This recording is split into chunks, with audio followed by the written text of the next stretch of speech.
Part 1. Look at the first part of a flowchart that shows you what to do if you have a headache. Listen and complete the notes using no more than 2 words for each answer. First, you have some time to look at questions 1 to 6.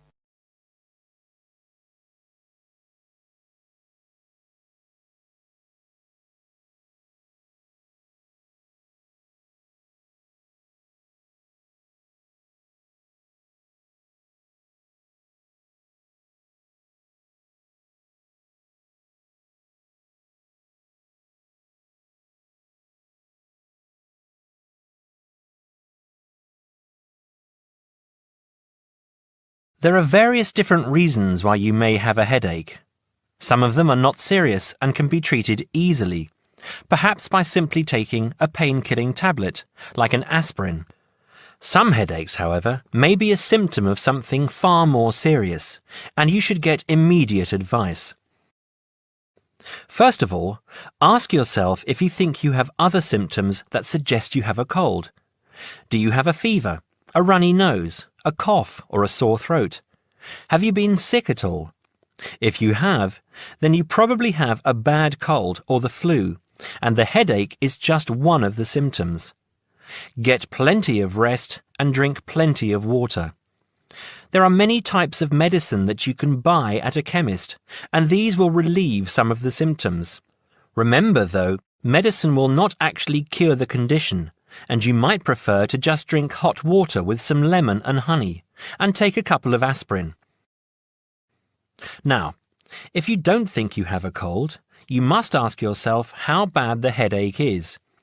If the headache is really bad and you have a stiff neck, there may be a bigger problem. If you feel that normal light is hurting your eyes, it may also be cause for concern. Meningitis is a serious condition. It is caused by an infection of blood around your brain and spinal cord. The condition can seriously affect your brain if not treated immediately. You must see your doctor or go immediately to the nearest hospital. If you do not show these symptoms, you may still have something that needs treatment quickly. You may have an injury of some kind, and you must try to remember if you have hit your head at all in the last few days. If you have, you may be suffering from concussion. Concussion occurs after an injury to the head, when blood pushes against the brain. It is very serious, and you must make sure that you get treatment immediately.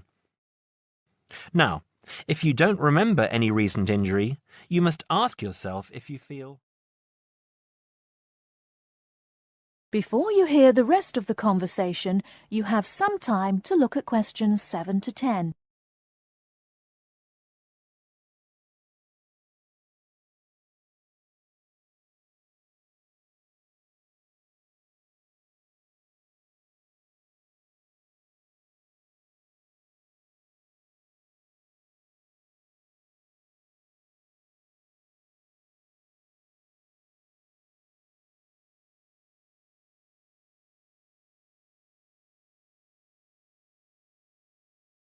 Extract 1.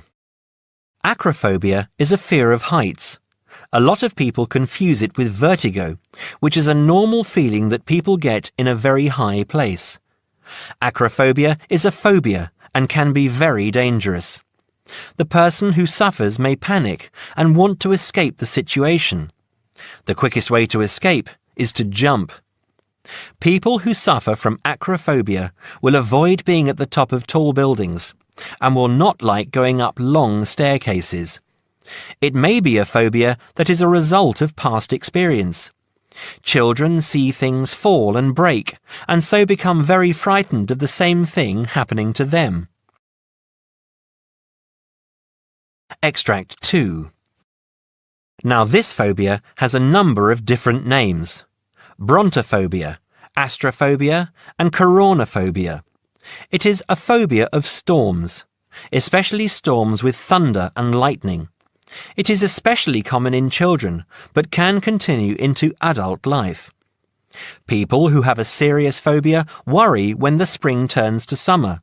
They expect there to be more storms during that time. When a storm is approaching, they feel very uncomfortable and even physically sick. Many of those who suffer, especially children, hide when there is a storm, perhaps in a cupboard or under the bed. Adults with the condition may watch weather forecasts on television every 30 minutes to check that the weather is good. Extract 3. Now, most people are, to some degree, afraid of dying, but necrophobia is a fear of anything connected with death. It is more than a fear of dying. People who have necrophobia are terrified of seeing dead things. They will stay away from museums where there are mummies or skeletons and avoid any images of dead people. They will panic if they see a dead animal in the street or in a forest, and will avoid watching a program or movie that shows people dying or near to death. This phobia may be something that is natural in all of us to some degree, but is probably made worse by seeing a dead person or a favourite pet dying at some time in the past. That is the end of part 1. You now have half a minute to check your answers.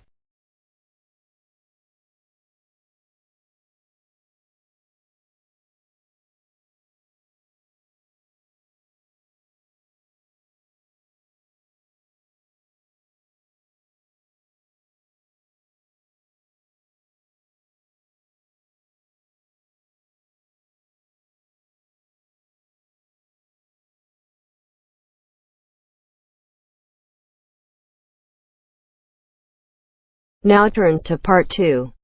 Part 2. Listen to the conversation between Daniel, a Spanish student, and Kira from Greece. Kira is asking about medicine for a cold. And then answer the following questions.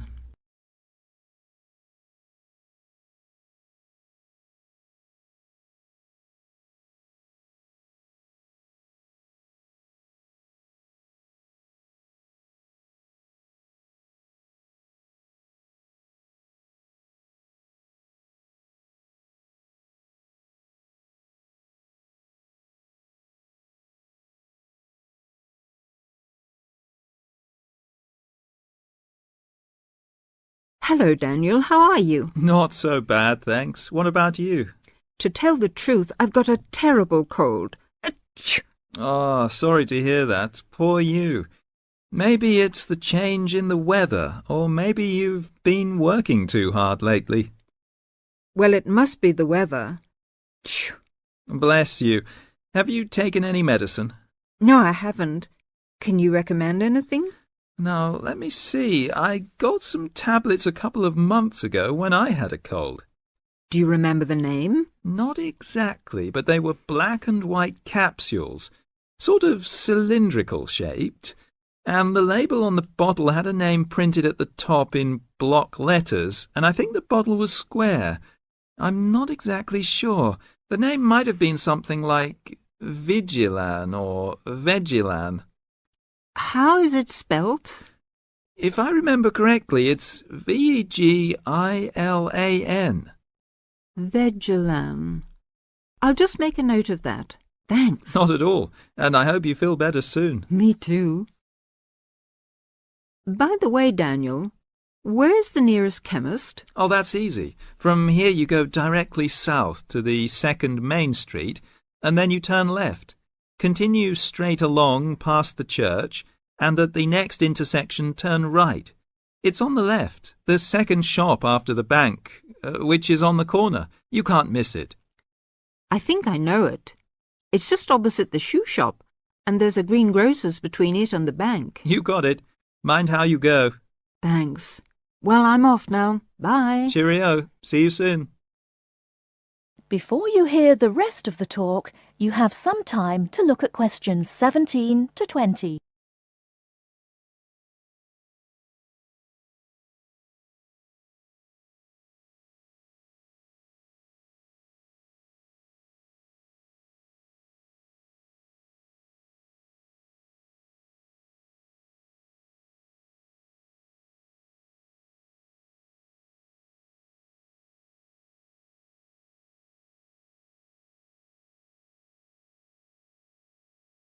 Good afternoon, Mr. Brown. Do sit down.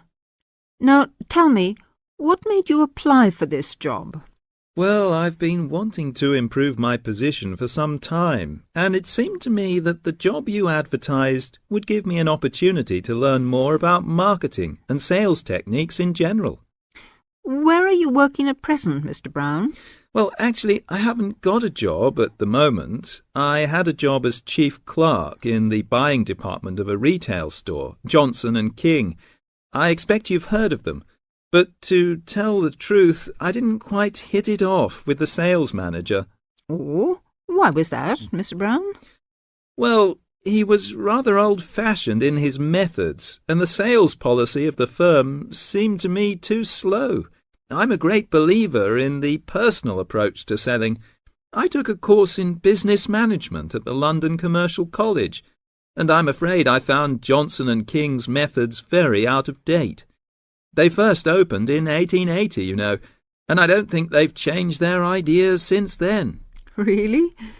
In that case, you may be interested to know that our firm first started business in 1870, and we believe that the old slogan, "The customer is always right," still holds good today.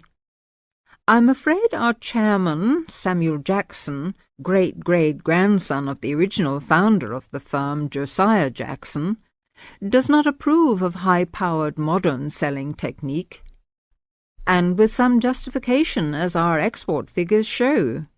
We base all our sales technique on Peterson's theory of salesmanship, published in 1900. I presume you've read it. Oh, well, actually, no. But I'll make a point of getting one from my local library without delay. Do that, Mr. Brown, and then come and see me again. That is the end of part 2. You now have half a minute to check your answers.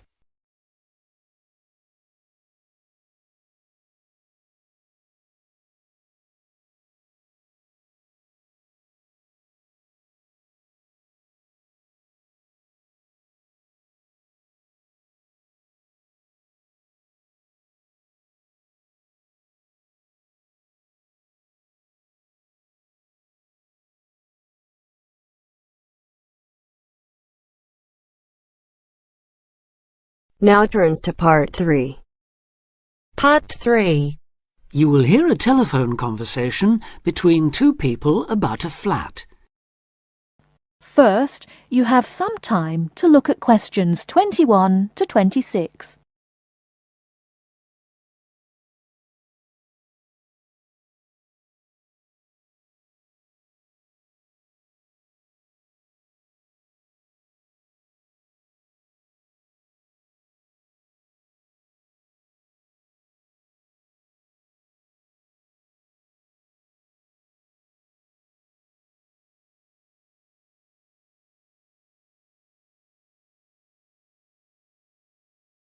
Hello, this is Simon Marshall. I spoke to you the other day about renting flat 3A. Oh, yes. Hello, Simon. What can I do for you? Well, there are a few health and safety things I'd like to run through if that's okay. Yes, fine. Right, well, the first thing, bearing in mind it's quite an old house, is whether there's any damp. I'm thinking here of the exterior walls and the floor. Well, I've never known any problems with damp there. It was all right last time I checked, certainly, though that was before the recent wet weather. I'd better have another look and get back to you on that. OK. Now, the next thing is the gas supply. Do you have a safety certificate? A current one, that is? We do. All the gas appliances have been checked by a registered engineer. Yes, I was going to ask about that. When did they actually do the inspection? Let me think. They sent an engineer to check something early last year, but no, that wasn't the inspection. Oh, I remember now, it was in the spring. In fact, I've got the certificate here somewhere. Yes, that's it. March 22nd, so it's just over 5 months ago. And the electricity, when was the last time all the wiring was inspected? I know it doesn't have to be checked as often as the gas, but it's still important, especially in older properties. As it happens, we had an electrician in when we redecorated flat 3A. If he looked at everything then, he would have charged us for it. I'll find the bill and check it if you like. Fine. And when was that? The decorators finished just before Easter, so that would be about 18 months ago. Just one more point on the electrics. Are there enough plug sockets in the flat? It depends what you mean by enough, really. Well, I've got quite a lot of electrical things. Computer, radio, lamps, kitchen appliances and so on, and I'm wondering whether I could plug them all in without having cables trailing all over the place. I think there's one per room. That's fairly normal in older properties.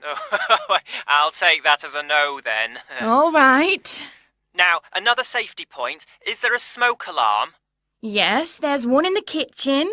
And is it in good working order? I'll have to try it out and let you know. Right.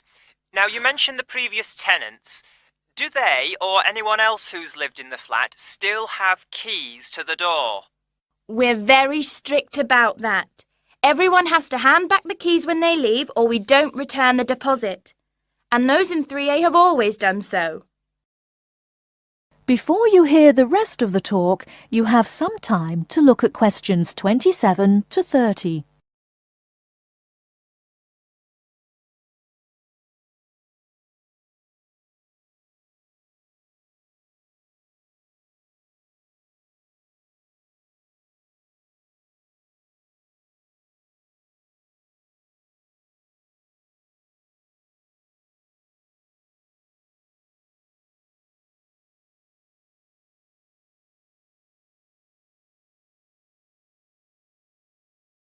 Okay, now there are a few other practical details. Firstly, you mentioned a room where people can leave things like suitcases and bags and things. Where exactly is that? Is it next to 3A, which I take it is on the 3rd floor? Well, the apartment's on the 3rd, yes, but the storeroom's a little way away, just past the 2nd door to the right. Under the stairs, in fact. But it's on the same floor, isn't it? Yes, it is. Fine. Now, another thing I wanted to check is that there's hot water in the apartment. Oh, yes. It runs off the central heating. That was installed back in the 70s, I think, so there's a permanent supply. But is it really hot? Not just warm or lukewarm? I suppose it depends what you mean by hot. But it's at a constant 60 degrees. Oh, that sounds fine. Yes, it used to be set at 55, but last year the tenants asked us to increase it, so we did. Oh, I'm glad about that. OK, now can you tell me a bit about the yard and the garden? How big are they? Well, the yard at the side of the house is about 20 square metres. Oh, so there's room for my motorbike then? Actually, it's only a 50cc moped, but I like to keep it off the road at night. Yes, there's more than enough space there, even with all the wheelie bins. And the garden? That's much bigger, about 150 square metres. Who looks after it, by the way? Old Mr. Collins. He's almost 90, but he's out there every day. And the last point, the TV. What size screen is it? It's 70 centimetres wide, I think. No, sorry, that was the old one. This one's 80. You can get 90-odd channels on it, so I'm told. Really? So there's a satellite dish on the roof, is there? No, it's cable TV here. It doesn't cost much between everyone, though. That's very interesting. OK, thanks for your help. I'll be in touch again soon. Thank you. Bye for now. Bye. That is the end of part 3. You now have half a minute to check your answers.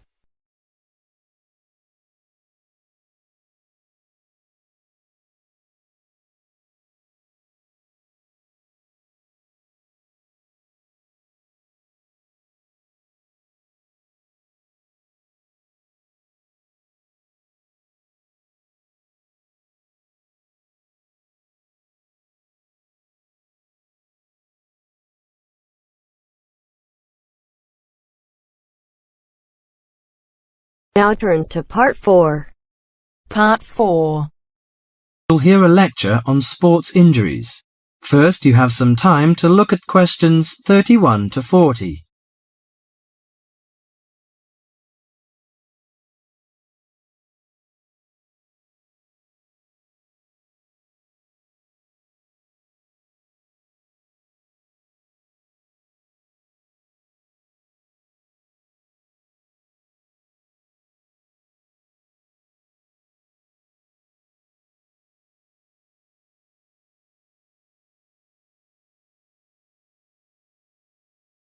Morning everyone, and welcome to our regular lecture on health issues. This series of lectures is organised by the Students' Union. It's a great pleasure for me to welcome Mr. David Greenbaum, a physician in sports medicine, to come along and talk to us today. Thank you. You may doubt what good sports medicine can do to non-athletes like you college students. According to public assumptions, sports medicine doctors deal only with sporting injuries. But actually, we treat general joint problems experienced by average people more than treating people who hurt themselves by playing sports. So, whether you're an athlete or not, a sports medicine physician can help you start off every day on the right foot. If you are a college athlete or a sporty person, you must stay at the top of your game. But how do you maintain best physical fitness? You should be under the watchful eye of your sports team physician. Sports medicine doctors offer total care treatment, such as customized workouts, immediate care of injuries, and surgery when needed. A sports medicine doctor's training falls within the specialty of orthopedic surgery. As such, it focuses on the cartilage, ligaments, and muscles involved in your body's movement. So, how do injuries happen? Most of us take for granted the intricate interactions of our bones, muscles, and ligaments until they are damaged. When injured, these tissues can degenerate, causing your joints to ache and feel stiff. Even ordinary daily movements such as walking and bending may cause a sports injury through overuse. Furthermore, the normal wear and tear on your body's tissue may become more taxing as you age.